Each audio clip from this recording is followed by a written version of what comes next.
Alice যখন মনে সব দৃশ্য দেখছে, তখন সে কি দেখতে পেল জানো? সেই খরগোশ। এই দুষ্টু মেয়ে, এখানে এভাবে দাঁড়িয়ে আছো কেন? কাজকর্ম কিছু নেই নাকি? শুধু বসে বসে বেতন নাও। উফ, তোমাদেরকে নিয়ে আর পাবে না। এই শোনো, যাও আমার বাড়ি থেকে আমার নতুন জামাটা নিয়ে আসো। উফ, আড্ডায় যাবো বলে বন্ধুদেরকে কথা দিয়েছি, দেরি হয়ে যাচ্ছে তো। কিন্তু আমি কি আমি করছো? যাও, তোমার বেতন থেকে 2টো চকলেট কেটে নিলাম, কাটলেও আর পাবে না। আরো বেশি দেরি করলে সামনের মাসে আরো 2টো চকলেট কেটে নিব। ঠিক আছে আমি যাচ্ছি, কিন্তু আপনি কি আমাকে একটু বলতে পারেন আসলে আপনার বাড়ি কোথায়? উফ, আচ্ছা বোকা মেয়ে দেখেছো তুমি? মাথায় সমস্যা আছে নাকি? আরে বোকা মেয়ে, তোমার পেছনে ওই চকলেটের মার্বেলের রাস্তা দিয়ে হেঁটে যাও, দেখতে পাবে পাহাড়ের উপর একটা গাজরের মতন গাছ আছে, সেটাই আমার বাড়ি। এবার তুমি যাও, আর শোনো, মনে রাখবে আমার বাড়ি থেকে কিন্তু কিচ্ছু পাবে না, নাহলে উচিত শাস্তি পাবে, বুঝতে পেরেছো? যাও এবার যাও। খরগোশের এমন আচরণে এলিনা খুব কষ্ট পায়। আচ্ছা তোমরা বলো, তোমাদের সাথে যদি কখনো এরকম কেউ আচরণ করে, তোমরা কষ্ট পাবে না? আমিও পেতাম, তেমনি অ্যালিসও পেয়েছি। এবার অ্যালিস চিন্তা করে, আসলে এত সুন্দর চকলেট টফির বাগানের যোগ্য এই পচা খরগোশটাই না। তারপর কিন্তু কি আর করবে, অ্যালিস মনে এতই দুঃখ কষ্ট পেয়েছিল, সে খরগোশটার প্রশ্ন না জিজ্ঞেস করে বাড়ির দিকে হাঁটা শুরু করলো। এলিস হাঁটা শুরু করে খরগোশের বাড়ি থেকে, এবং সে দেখলো রাস্তায় কত মজার চকলেট পড়ে আছে, কিন্তু সে খেতে পাচ্ছে না। খরগোশ যে বারণ করে গেল, খরগোশ যদি আবার মন খারাপ করে। মজার চকলেট আমি খাইতো নাইতো পারি পরাণ ভরা, মজার চকলেটে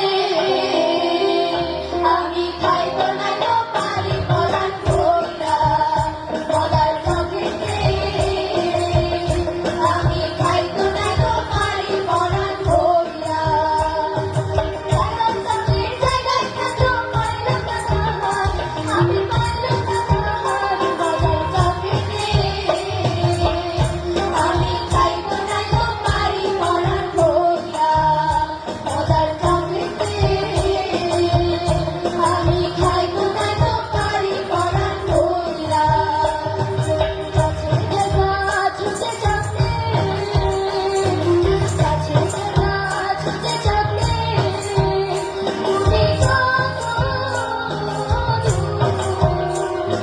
চকলেট চকলেট চকলেট চকলেট, গাছের গাছ হতে চকলেট, গাছের গাছ হতে চকলেট, তুমি কত আমার মন খাইতে চাইতে শুধু তোমার চকলেট, আমার মন খাইতে চাইতে শুধু তোমার চকলেট, মজার চকলেটে আমি খাইতো নাইতো পারি পরাণ ভরা, মজার চকলেটে আমি খাইতো নাইতো পারি পরাণ ভরা। এরপর কি হলো জানো? এলিস অনেক কষ্টে তার লোক সামনে খরগোশের বাড়িতে গিয়ে পৌঁছালো। তার বাড়িতে গিয়ে পৌঁছালো খরগোশের। জানো সে কি দেখলো? সে দেখলো টেবিলের ওপর খুব সুস্বাদু গাজরের কেক। এলিস কিন্তু এবার আর তার লোক সামনে রাখতে পারবে না। সে ভাবলো একটু খেলে কি আর এমন হবে। এই ভেবে সে কেকের একটু অংশ মুখে দিল, আর কেক খাওয়ার সাথে সাথে সে বড় হতে শুরু করলো। সরলা বুঝিয়া জীবনেরই করলাম আমি গো, হায় গো আমার বিষয়টা বুঝিয়া জীবন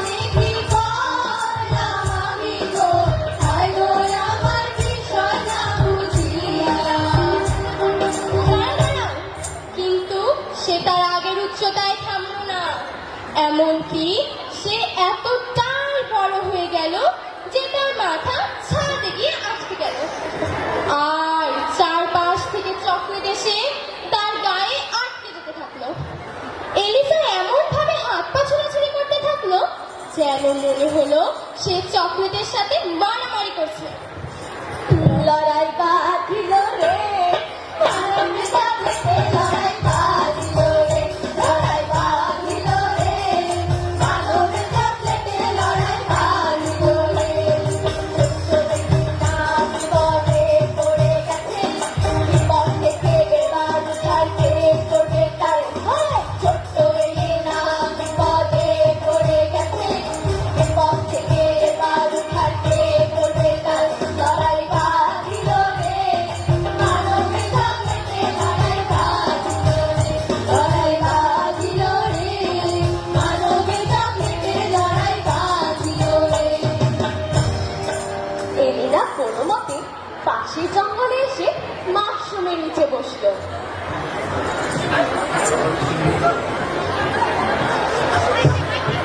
হায় গো আমার বিষয় না বুঝিয়া, জীবনে কি করলাম আমি গো, হায় গো আমার বিষয় না বুঝিয়া, জীবনে কি করলাম আমি গো, হায় গো আমার বিষয় না বুঝিয়া।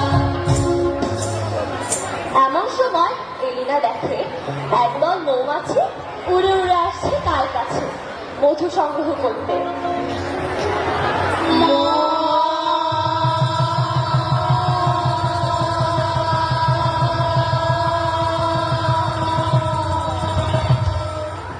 মৌমাছি মৌমাছি কোথা যাও, নাচি নাচি দাঁড়াও না একবার ভাই। মৌমাছি মৌমাছি কোথা যাও, নাচি নাচি দাঁড়াও না একবার ভাই। ওই ফুল ফোটে বনে যায়, মধু আহরণে দাঁড়াবার সময় তো নাই। ওই ফুল ফোটে বনে যায়, মধু আহরণে দাঁড়াবার সময় তো নাই।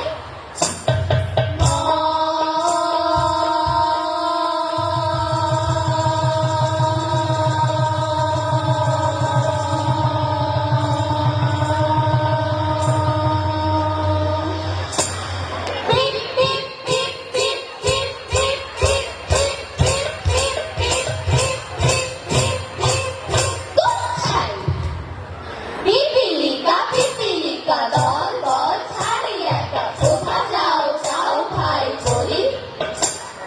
পিপিলিকা পিপিলিকা দল দল ছাড়ি একটা কোথা যাও যাও ভাই বলি। শীতের সঞ্চয় খাদ্য খুঁজিতে যায়, ছয় পায় চিরকির চলি। শীতের সঞ্চয় খাদ্য খুঁজিতে যায়, ছয় পায় চিরকির চলি।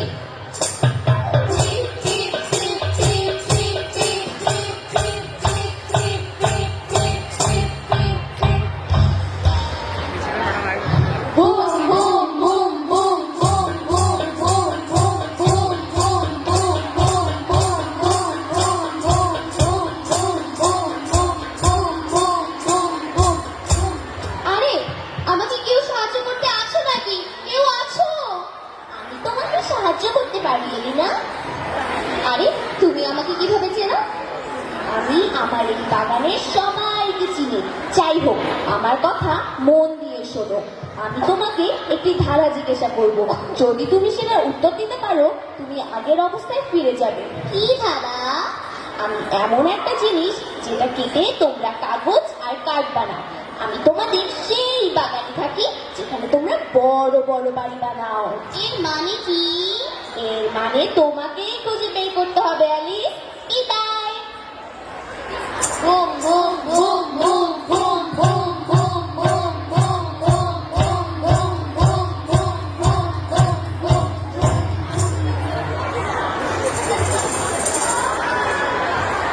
এলিসকে ধাঁধাটা দিয়ে ঘুবড়ে পোকা চলে গেল। এরপর কি হলো জানো? কি? এলিস ভাবতে শুরু করলো। ভাবতে ভাবতে ভাবতে ভাবতে হঠাৎ ওই পাহাড়ের উপর একটা অপরূপ সুন্দর গাছ, তার তার সেই গাছটির কথা মনে পড়ল। তখন এলিস বুঝতে পারলো ধাঁধার উত্তর হবে একটি গাছ। বলো তো উত্তর কি হবে? হ্যাঁ, তখন অ্যালিস জ্ঞান বৃক্ষের কাছে গেল। এই যে জ্ঞান বৃক্ষ, তুমি কি আমার কথা শুনতে পাচ্ছ? বলো অ্যালিস। আরে তুমিও দেখি আমাকে চেনো। আরে আমি জ্ঞান বৃক্ষ, এমনিতে কি আর আমি জ্ঞানী হয়েছি? আমি সব কিছু জানি। তাহলে আমাকে বলো, আমি আমার স্বাভাবিক অবস্থায় কিভাবে ফিরে যাব? আমি কিভাবে আমার বাড়িতে ফিরতে পারবো? আমি তোমাকে সাহায্য করতে পারি, কিন্তু তার জন্য তোমাকে একটু কষ্ট করতে হবে। আমি আমার বাড়ি ফিরে যাওয়ার জন্য কষ্ট করতে রাজি আছি। তাহলে শোনো, প্রথমে তোমাকে এই গুমড়ো মুখকে খুঁজে বের করতে হবে। তুমি যদি তাকে হাসাতে পারো তাহলেই তুমি তোমার বাড়ি ফিরতে পারবে। আর তারপর তোমাকে ওই পাগল খরগোশকেও খুঁজে বের করতে হবে। কিন্তু সাবধান, ওদের দেয়া কিচ্ছু তুমি খাবে না, নয়তো তুমিও ওদের মতো পাগল হয়ে যাবে। এখন তুমি এই ফলটা খাও, এটা তোমাকে তোমার আগের অবস্থায় ফিরতে সাহায্য করবে। অবশেষে এত দৌড়াদৌড়ি, এত লাভ ছাপ করার পর এলিনা জ্ঞান বৃক্ষে দেওয়া সেই ফলটা খেয়ে তার স্বাভাবিক অবস্থায় ফিরে গেল। এবার তো এলিস মহা খুশি। এবার শুধুমাত্র সে তার বাড়ি যাওয়ার জন্য ছটফট শুরু করতে লাগলো। তাই এলিস আর কোনো কিছু না ভেবে সর্বপ্রথম ওই জঙ্গলে গেল সেই গুমড়ো মুখকে খুঁজে বের করার জন্য। কিন্তু যাবার পথে সে দেখলো গাছে একটি পেঁচা তার দিকে অদ্ভুতভাবে তাকিয়ে আছে।